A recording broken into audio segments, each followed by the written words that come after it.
congressman from the 3rd District of Virginia, the Democrat, Bobby Scott. He's a ranking member of the Subcommittee on Crime, Terrorism, Homeland Security, and Investigations on the House Judiciary Committee, among other things that he does. And he's got something to say on the CIA report released last night by DIFI. Congressman Scott, great to have you with us. Good, John. Good to be with you again. Now, as you read through this report, what was your reaction? Well, I wasn't surprised. We've been having trouble getting straight answers from the CIA as to what they were actually doing.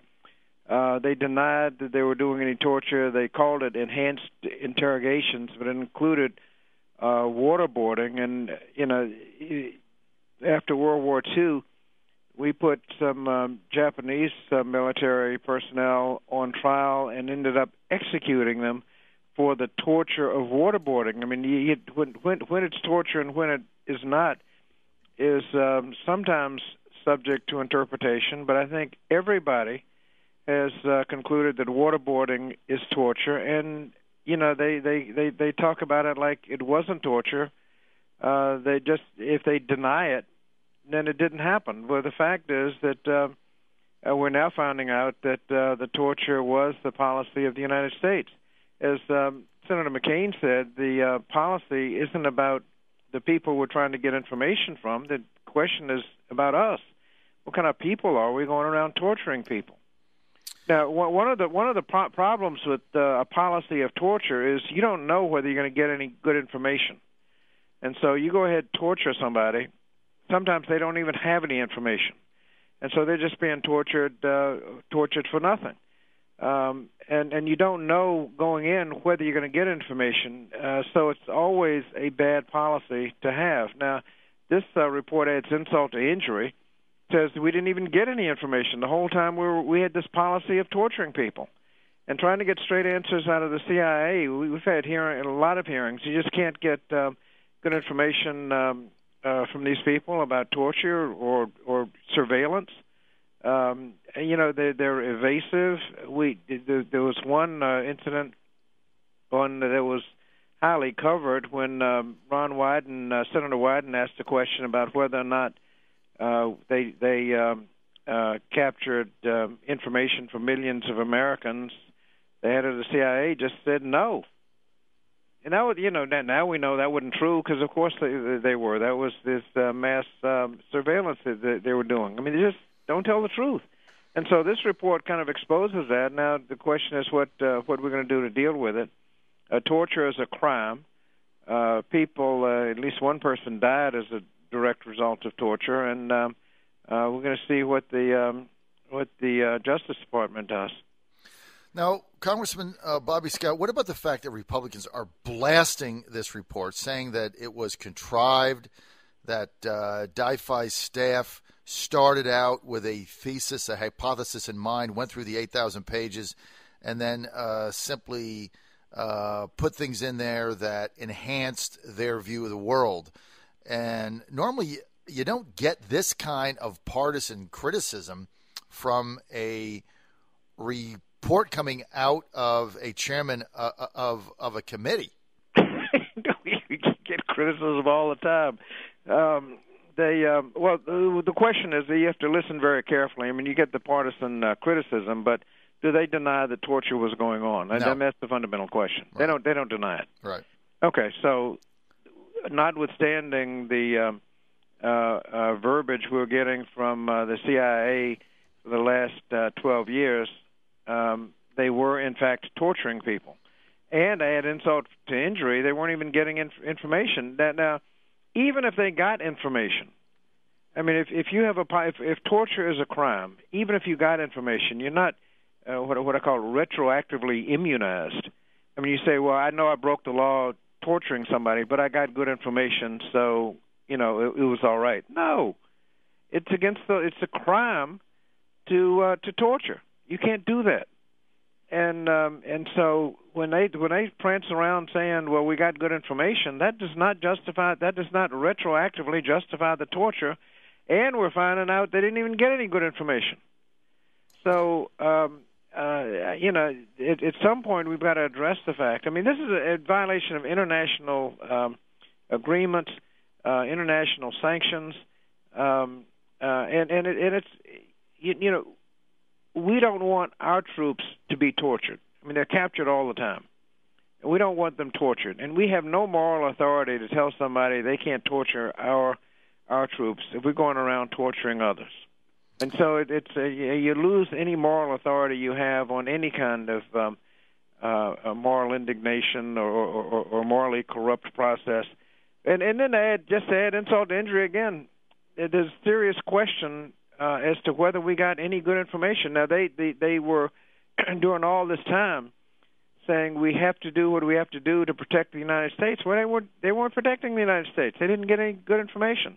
One report I heard this morning was what they said they got information. They got the information before they started torturing the man. Well, there's where Congressman Bobby Scott, the conflicting evidence comes in, because there's a lot of people that were there saying, look, number one, committee members on DIFI's committee that were writing this never contacted us. They never asked us what exactly went down. And then there's also some people like former CIA Director Hayden, who's become unglued over this thing, saying that it's just inaccurate information. It's just bad. It's a bad report. Let's back up to the basics. Is he now still denying that he was torturing people? Well, what he does is he quibbles with the definition of torture. Oh, yeah, waterboarding. There's no quibble about the definition. I mean, were they waterboarding people? Yes. That's a crime. That's a crime. Now, he can quibble about the details, but you get to the basic point. They were torturing people in violation of the criminal code. The FBI, as a matter of fact, the FBI Director Webster, when he suspected what was going on, he told the FBI personnel under his direction not to participate. Mm-hmm.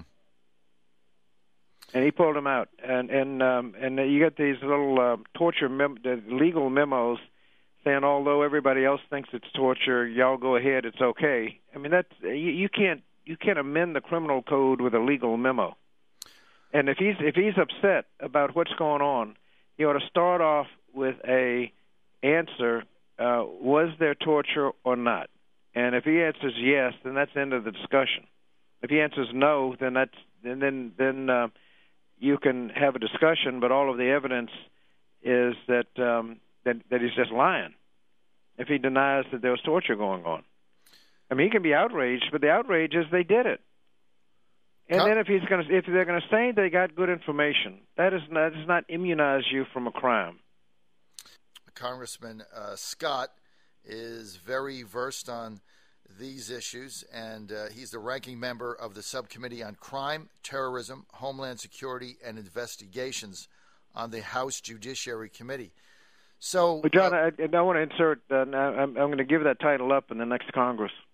I'm going to be the ranking Democrat on the Education and Workforce Committee, on the full committee. So I'm no longer to be the ranking on the Crime Subcommittee. Oh, you're going to give that? Okay. But and as a matter of fact, there are a lot of education issues that we're going to be working on this afternoon. If the vote schedule cooperates, I'm going to attend the summit on early childhood education at the White House. That's been found to be very helpful in getting young people on the right track and keeping them on the right track, and improving education, making sure that early childhood educational opportunities are available. So my focus next year is going to be on the Education and the Workforce Committee. Getting back to this now, what you mentioned, moral authority. I mean, we're battling ISIS. They're chopping off people's heads. They're beheading people. We're in a war, Congressman, where we're dropping bombs, where we have no moral authority because Congress hasn't declared war. There's no authorization of it. So people look at this and they're like saying, okay, these guys are chopping our young men's heads off. What's the difference what we do? Well, and that talks to us. How if we're torturing people, how can we even criticize what other people are doing? We're violating all kinds of international standards. We're violating our own criminal law. and then complaining about somebody else's behavior. That's why you have to have a policy that complies with the international standards of decency. Then you can complain about somebody, but you can't. I mean, it puts us in a situation where we're hard pressed to even complain about the reprehensible behavior of others when we're violating the law as an ongoing policy as the United States. And as Senator McCain said, it's about us. It's not about them. It's about who are we? What kind of country do we live in? And that's and if we're going to stand up and expect the international community to have some sympathy for us in these situations, it would help if we didn't have our own reputation stained by violating international standards, by violating our own criminal law, and the problem is that the CIA has, according to the report, just misrepresented whatever good it might have done. That the report suggests that information was not gathered, but even if it, and I think that's an improper place to even have the debate whether or not good information was acquired, because even if it was acquired, the first question is, could you have gotten it without torture? And the second is, if you had, you acknowledge you have the policy of torturing people, and you can't say we don't torture people, but it worked. I mean, hello. Mm-hmm. And even if it did work, you can't. According to our criminal law, you can't do it. And this report just exposes it. If there are problems with people's reaction to releasing the report, the problem isn't with the release. The problem is that we were doing it and lying about it. So, Congressman Scott, if you were advising Senator Feinstein, if she had called your office and said, "Look, I've got this bombshell. Should I release it, or it's going to put military personnel overseas in harm's way? Should we just have a private meeting?" How would you have advised? Well, I think I don't think anybody suspects that people who are tortured and now released went home and didn't tell everybody what happened. I mean, they know we tortured them.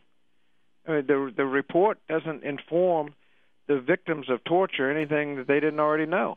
Right. At some point, we have to deal with the reality that we're violating international standards of conduct. We're violating a criminal law. The CIA was misrepresenting to the public what they were doing. That at some point you can't deal with it unless you acknowledge that it happened. I asked a Justice Department official early on whether or not if someone died as a result of torture, is it possible that nobody committed a crime? And the response was that it is a virtual certainty that somebody had to commit a crime. But nobody's been. We haven't faced up to it. I think this report is going to force us to face up to the fact that people were violating the criminal code. And if there's any danger, I mean, the people we were doing it to, they know what we did, and their friends know what we did. Their country knows what we did. So I mean, the fact that we now acknowledge it doesn't tell them anything they didn't already know. Church uncovered a lot of things that the CIA was involved in, botched assassination attempts and surveillance of innocent people and things like that. But there was bipartisan backing for this. Now, I mean, I see this split along Republican and Democrat lines, Congressman, and that troubles me. Well, it's not. I quoted John McCain. He's a Republican who tries to focus the debate on what conduct is appropriate for Americans, and that torture is never acceptable. I mean, I don't think this is going to be. I mean, you'll have some people that may question the tone or the strategy or whatever, but I haven't heard anybody say that that the underlying allegation that we were torturing people in violation of the United States Criminal Code. I haven't heard anybody say that was not true. Okay. And if you talked about the church and bipartisan, this depends on public servants doing the right thing. And I think you can look at the FBI director who refused to go along with this with this torture. And the FBI was not involved because the leadership just wouldn't go along. And you got an agency full of people that knew what was going on. They were it was the policy. You don't even and you can't. They try to debate it like we got information. Whether you got information or not, the policy was wrong, and you got to start there.